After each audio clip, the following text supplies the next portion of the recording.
This is part one in a series of 2 lectures on the age of European expansionism and exploration to 1585 AD.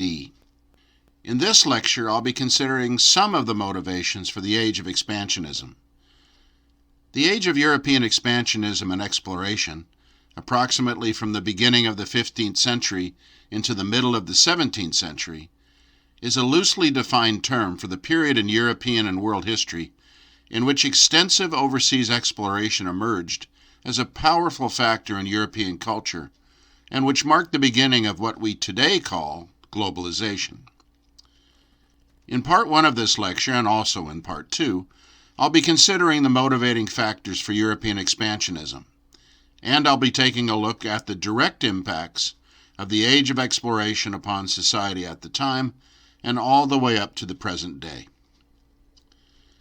If you look at this slide, it says Age of Exploration to 1585 AD, and then at the bottom it says, or is it 1585 CE? I want to take a moment right here at the beginning of this lecture to talk about how in history years are described. For many, many years, the years before the birth of Christ were referred to with the term BC. Today it is becoming much more common for the term BCE, or before the Common Era, to be used, because it is less Christian-centric. The same thing is true with the term AD, which stands for Anno Domini, or the Year of Our Lord. And nowadays it is becoming much more common to use the term CE, or Common Era. In this class I'll be using both BC and BCE, and AD and CE, kind of interchangeably. But I wanted to make you aware of that right at the very beginning of this lecture. What I want to talk about today are some of the motivating factors for European expansionism. This is the first part, dealing with just a few of these motivating factors. In part two, I will examine religious motivation and the growth of nation-states. For Europeans, sometimes the factors were very simple, basic human emotions. They explored. They expanded their horizons because of a sense of adventure, of wanting to get out and see what was beyond yonder rock or over the hill. Sometimes it was a quest for knowledge. This was particularly true as Europe was emerging from the Dark Ages, in which the world was built around legend and superstition, and they were starting to discover that there were things they didn't understand, and they were curious about how the world worked. European expansionism fed into that desire. There was also basic greed. Human beings are greedy, and Europeans in particular were especially greedy for gold and silver. It was a major motivating factor for Europeans to look for and control mineral wealth. Sometimes the motivating factors were tied to specific events, and a very critical event in the history of Europe and the world was the impact of a series of 8 events that were collectively known as the Crusades. From 1095 to 1270, there were a series of 8 events called Crusades. European Christian militias called themselves Crusaders, and they went to the Holy Land to regain control specifically of Jerusalem from the Muslims.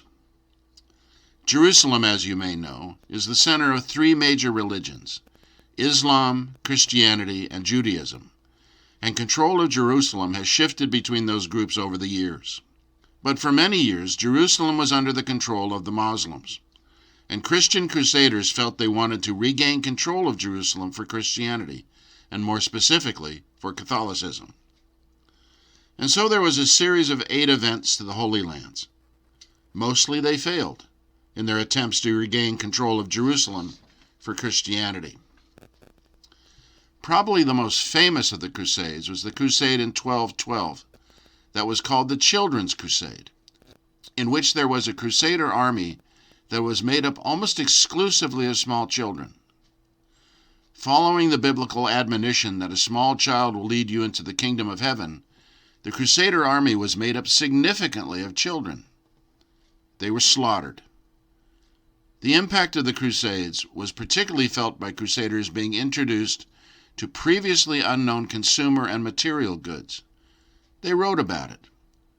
They brought back to Europe stories of the extraordinary things they had seen, different kinds of food and clothing and cultures, all of which influenced how they were going to live their life in Europe. Specifically, the Crusaders brought back stories of spices and fabrics, and how these spices and fabrics could make your life much better. There had been stories about spices and fabrics from a faraway, almost mythical land known as Cathay or Cipangu. That is today's Asia, China and Japan specifically.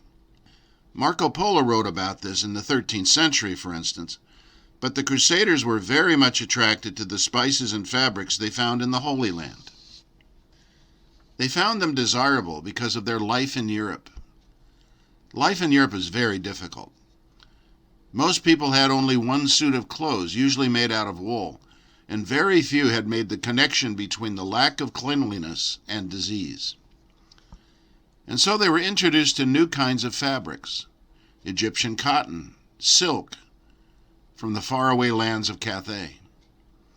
In particular, the Crusaders were desirous of spices that could make their food taste better.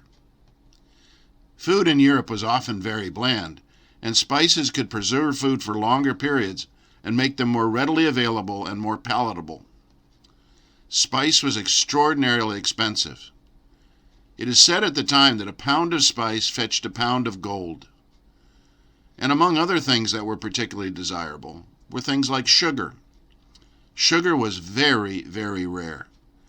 In fact, it was quite common later on in Europe in the 15th and 16th centuries that if you wanted to give somebody a very expensive gift, you gave them a little box of sugar because it was so rare and so expensive.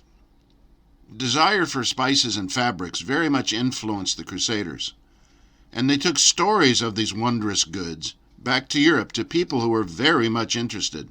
The result of this is that Europeans started to look very seriously at exploring and becoming involved in the trade routes to the faraway lands in Asia of Cathay and Cipangu.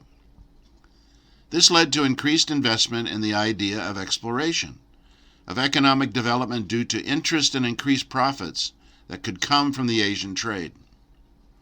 Small communities in Europe gathered together, bonded together into larger units to pool their money in order to fund exploration efforts to faraway Asia.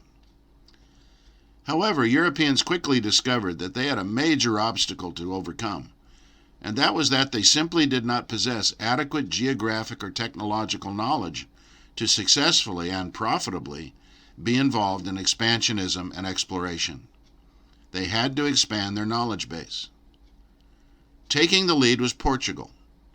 Portugal was in the vanguard of European expansionism and exploration, and leading the way was their ruler, Prince Henry, who came to be known as Prince Henry the Navigator. His school of navigation studied shipbuilding, navigation techniques, map-making, everything related to traveling on the oceans except warfare. Studying naval battles and the utilization of the seas for military purposes came later. Prince Henry was much more involved and interested in the commercial and trade benefits of ocean-going travel.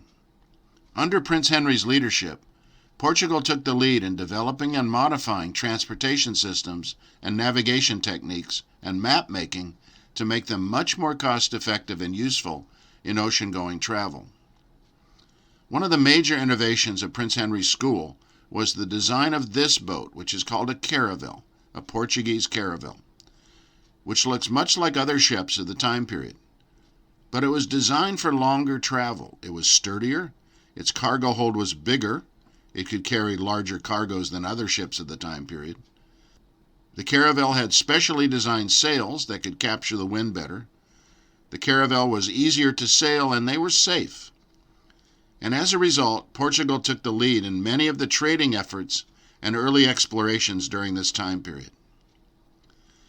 Another innovation was new navigational techniques.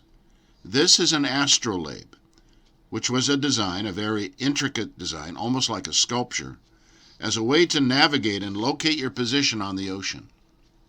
The astrolabe was an outgrowth of older techniques like the sextant, but became very sophisticated, and Portugal again took the lead in doing this. There are cultural historians today who believe that this intricate device was really one of the precursors to the development of technology that ultimately leads to our computer world today.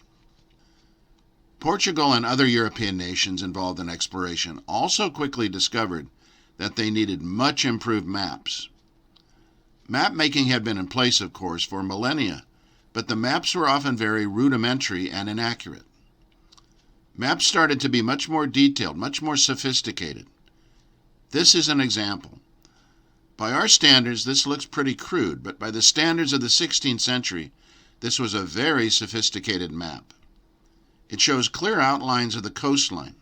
It shows the harbor in Santo Domingo. It shows where buildings are located. It shows the size of the harbor and how many ships can be located there. And it has these curious decorations down at the bottom.